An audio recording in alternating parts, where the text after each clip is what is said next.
ఓం నమో వెంకటేశాయ. వినా వెంకటేశం ననాథో ననాథ సదా వెంకటేశం స్మరామి స్మరామి. హరే వెంకటేశ ప్రసీద ప్రసీద ప్రియం వెంకటేశ ప్రయచ్చ ప్రయచ్చ. ప్రేక్షకులందరికీ కూడా ఆంగ్ల నూతన సంవత్సర శుభాకాంక్షలు. అలాగే మార్చి 30 నుంచి విశ్వావసునామ సంవత్సరం అంటే మనకు తెలుగు సంవత్సరాది స్టార్ట్ అవుతుంది కాబట్టి విశ్వావసునామ సంవత్సర ఉగాది శుభాకాంక్షలు మీకు అడ్వాన్స్గా తెలియజేస్తున్నాం. అలాగే ఈ యొక్క గ్రహస్థితులను అనుసరించి మనము రాబోయే రోజులలో లగ్న రాశి ఫలితాలను గురించి ముందుగా తెలుసుకుందాం. దానిలో అంతర్భాగంగా గ్రహస్థితుల్లో ఈ యొక్క శనేశ్వరుడు కుంభరాశి నుంచి మీనరాశిలోకి ఈ మార్చి 30వ తారీఖు నుంచి మార్పు చెందుతున్నాడు. అలాగే ఈ యొక్క గురువు 15వ తారీఖు నుంచి 15 మే 2025 నుంచి వృషభ రాశిలోంచి మిథున రాశిలోకి వస్తున్నారండి. అలాగే రాహుకేతువులు 18 మే 2025 నుంచి ఈ యొక్క కుంభరాశిలోకి, అలాగే కుంభరాశిలోకి రాహువు, అలాగే సింహరాశిలోకి కేతువు ఇలా వస్తున్నారండి. దీన్ని అనుసరించి మనము ద్వాదశ లగ్న రాశి ఫలితాల గురించి తెలుసుకుందాం. దానిలో అంతర్భాగంగా ముందుగా మిథున లగ్నం, మిథున రాశి, మృగశిర 3-4 పాదాలు, ఆరుద్ర 1, 2, 3, 4 పాదాలు, అలాగే పునర్వసు 1వ పాదంలో పుట్టిన వాళ్ళందరూ కూడా మిథున రాశి వాళ్ళ కిందకి వస్తారండి. ఈ యొక్క మిథునం వాళ్ళకి ఆదాయం వచ్చి 14, వ్యయం 2, రాజపూజ్యం 4, అలాగే అవమానం వచ్చి 3 అండి.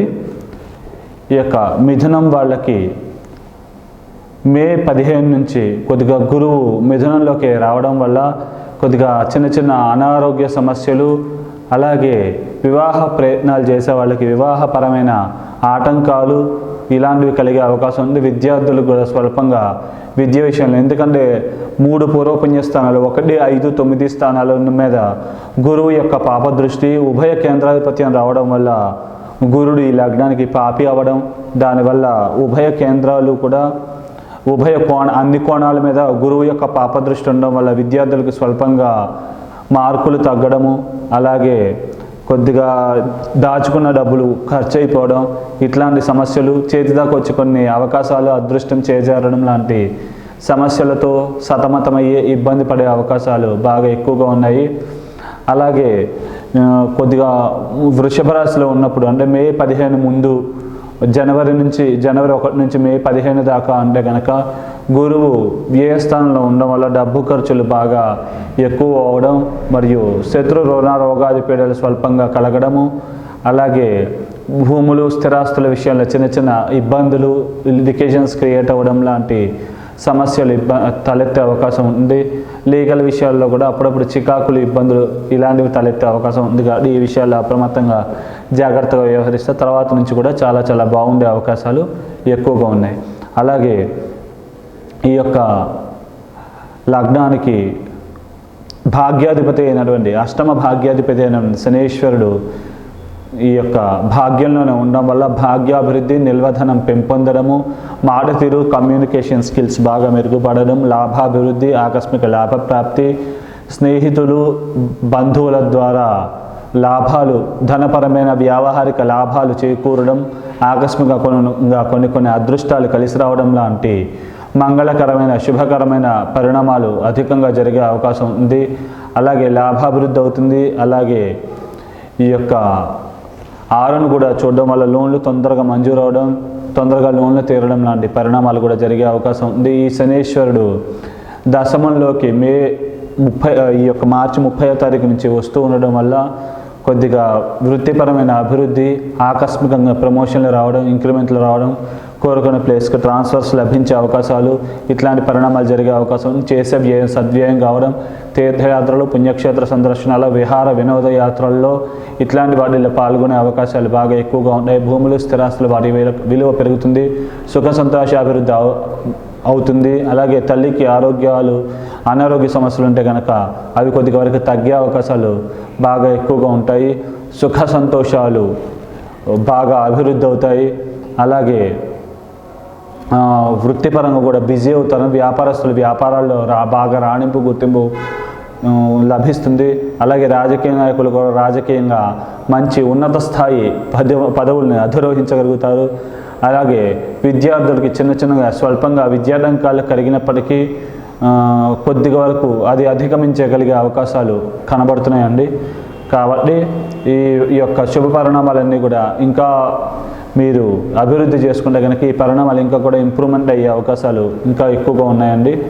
అలాగే వివాహ స్థానం మీద కూడా శని యొక్క శుభదృష్టి ఉండడం వల్ల, అది గురువు పాపదృష్టి శని యొక్క శుభదృష్టి రెండు ఉండడం వల్ల కొద్దిగా మిశ్రమంగా వివాహ ప్రయత్నాలు చేసే వాళ్ళకి కొద్దిగా మిశ్రమమైన ఫలితాలు కనబడుతున్నాయండి. ముఖ్యంగా వ్యక్తిగత జాతకంలో గురు మహాదశ ముందు అయిపోయి శని మహాదశ తర్వాత వస్తే కనుక 100% వివాహ ప్రయత్నాలు చేసే వాళ్ళకి సకాలంలోనే వివాహం అయిపోయే అవకాశం ఉంది. ఒకవేళ గురు మహాదశ కాని పక్షంలో మాత్రం మిశ్రమ ఫలితాలు కనబడుతున్నాయి. కాబట్టి ఈ విషయాన్ని గమనించుకోగలరు. అలాగే ఈ యొక్క రాహుకేతువులు కూడా కొద్దిగా ఈ యొక్క దశమంలో అలాగే ఈ యొక్క 4లో ఉండడం వల్ల స్వల్పంగా వృత్తిపరమైన చికాకులు టెన్షన్లు కొద్దిగా కనబడుతున్నాయండి. అలాగే భూములు స్థిరాస్తులు వారి యొక్క విలువ కూడా బాగా కొద్దిగా పెరుగుతుంది. కొద్దిగా టెన్షన్ పెట్టినప్పటికీ కూడా పెరిగే అవకాశాలు ఎక్కువ ఉంటాయి. కాకపోతే వృత్తిపరమైన ఏదో తెలియని ఒక అసంతృప్తి ఉండే అవకాశం ఉంది. కాబట్టి ఆ విషయాల్లో కొద్దిగా వాటిని అధిగమించగలిగి అంటే మానసిక స్థైర్యం దృఢత్వం పెంచుకుని ఈ సమస్యల్ని అధిగమించగలరు. అలాగే రాహుకేతువుల మార్పు ఈ యొక్క 18వ తారీఖు మే నుంచి జరుగుతూ ఉండడం వల్ల కొద్దిగా ముఖ్యంగా వ్యక్తిగత జాతకంలో కేతు మహాదశ ముందే రాహు మహాదశ తర్వాత వస్తున్నట్లయితే భాగ్యాభివృద్ధి నిలవదనం పెంపొందడం, మారుతల కమ్యూనికేషన్ స్కిల్స్ ఇంప్రూవ్ అవ్వడము, అలాగే కొద్దిగా దైవికమైన బలం శక్తి పెంపొందడం, అలాగే మీ యొక్క పితృదేవతల యొక్క అనుగ్రహం వల్ల మీరు అనుకున్న పనులన్నీ కూడా సకాలంలో నెరవేరడం, ఇలాంటి పరిణామాలు జరిగే అవకాశం ఉంది. పూర్వీకులకు సంబంధించిన ఆస్తి సెటిల్మెంట్లు ఏమైనా ఉంటే కనుక అవి కొద్దిగా అయ్యి కొంచెం వరకు ధనం మంజూరయ్యి లభ్యమయ్యే అవకాశాలు బాగా ఎక్కువగా ఉన్నాయి. అలాగే సభలలో బాగా అనర్గంగా ప్రసంగించగలుగుతారు. సోదరి వర్గీయుల సహాయ సహకారాలు కూడా బాగా లభిస్తాయి. ఒకవేళ వ్యక్తిగత జాతకంలో ముందుగా రాహు వైపు కేతువు మిగిలితే కనుక కొద్దిగా మాట తీరు వల్ల ఇబ్బందులు కొని తెచ్చుకోవడం, సమస్యలు క్రియేట్ అవ్వడం లాంటి సమస్యలు తలెత్తే అవకాశం ఉంది. డబ్బు ఖర్చులు కూడా బాగా అంటే గురువు యొక్క పాపదృష్టి కూడా దాని మీద ఉండడం వల్ల డబ్బు యొక్క ధనపరమైన ఖర్చులు ఎక్కువగా కావడం, మరియు చేతిదాకా వచ్చి కొన్ని అవకాశాలు మిస్ అవ్వడం, ఆకస్మికంగా దురదృష్టం వెంటాడి కొన్ని పనులు కూడా ఆలస్యం కావడం లాంటి పరిణామాలు జరిగే అవకాశం ఉంది. కాబట్టి ఈ విషయాల్లో తగు జాగ్రత్తలు వ్యవహరించి అప్రమత్తంగా ఉంటే కనుక ఈ దోషాల నుంచి అధిగమించగలుగుతారు. ముఖ్యంగా పసుపు కలర్ వస్త్రాలు ధరించకపోవడం మంచిది. అంటే ఉభయ కేంద్రాధిపత్య దోషం గురువుకి ఉండడం వల్ల లగ్నంలోనూ ఉండి ముఖ్యంగా కోణస్థానాలు పూర్వపుణ్య స్థానాలైనటువంటి 1, 5, 9 స్థానాలని విపరీతంగా ప్రభావితం చేయడం వల్ల కొద్దిగా సాధ్యమైనంత వరకు ఎల్లో కలర్ వాడకపోవడం మంచిది. ముఖ్యంగా గురుదశ మీకు జన్మజాతకంలో కానట్లయితే కనుక ఎల్లో కలర్ వేసుకున్నా కానీ కొద్దిగా రిఫ్లెక్షన్స్ వచ్చి దానివల్ల కొద్దిగా అనారోగ్యం స్వల్పంగా కలిగే అవకాశం ఉంది. తీసుకునే నిర్ణయాల్లో తడబాటు ఒత్తిడి ఇలాంటివి ఎక్కువగా ఉంది. గురువారాలు కూడా సాధ్యమైనంత కొత్త పనులు స్టార్ట్ చేయకపోవడం మంచిది. అలాగే విశాఖ, పునర్వసు, పూర్వభాద్ర నక్షత్రాల రోజున కొత్త పనులు ప్రారంభించకపోవడం మంచిది.